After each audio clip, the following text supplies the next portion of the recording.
Social মিডিয়াতে আমরা যা দেখি যা শুনি সবকিছু বিশ্বাস করার কিন্তু অ্যাকচুয়ালি কোনো গ্রহণযোগ্যতা নাই। বাংলাদেশে আমি যেখানে বড় হয়েছি বা যেখানে আমি আমার জন্ম, সেইখানে আমার সকালে ঘুম ভাঙতে হচ্ছে মন্দিরের ঘন্টার শব্দ শুনে অথবা আপনার উলুধ্বনির যে শব্দ শুনে। আমার বন্ধু বান্ধব, আপনাদের আত্মীয় স্বজন সবাই যদি বলি দেখবেন যে ঘুরে ফিরে হয় মুসলমান, বৌদ্ধ, খ্রিস্টান, আমরাই। আমাদের বাংলাদেশের মতো সৌহার্দ্যপূর্ণ সম্প্রীতি পৃথিবীর অন্য কোনো দেশে নাই। এটা পসিবল না। আমাদের কোনো সময় এই সংখ্যালঘু সাম্প্রদায়িকতা এই সমস্ত কথাবার্তা আমাদের বাংলাদেশ সেনাবাহিনী, আমরা গভীরভাবে বলি আমাদের বাংলাদেশের মানুষের ডিকশনারিতে এই সাম্প্রদায়িক কথাবার্তা নাই।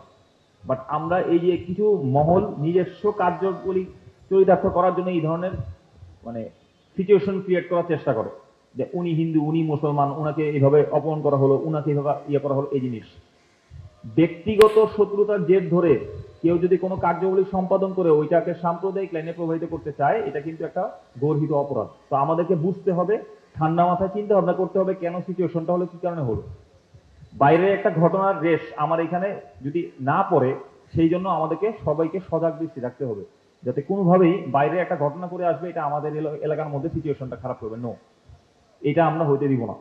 এটার জন্য আপনাদের সবার আন্তরিকতা খুব জরুরি। যদি আপনাদের কোথাও কোনো মনে হয় যে এখানে একটা গুজব বা একটা ঘটনা শুনলাম এটা সত্যি না মিথ্যা, আমাদের সাথে কন্ট্যাক্ট করবেন, আমরা জেনে আপনাদেরকে জানাবো।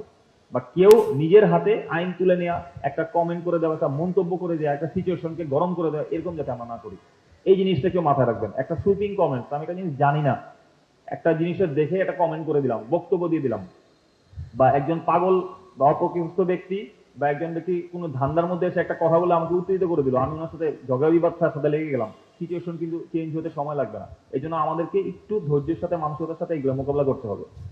যখনই আপনি এই ধরনের সিচুয়েশন পাবেন আমাদের কাছে দিয়ে দেন, আমরা বাকিটা যা বোঝার বুঝে নেব।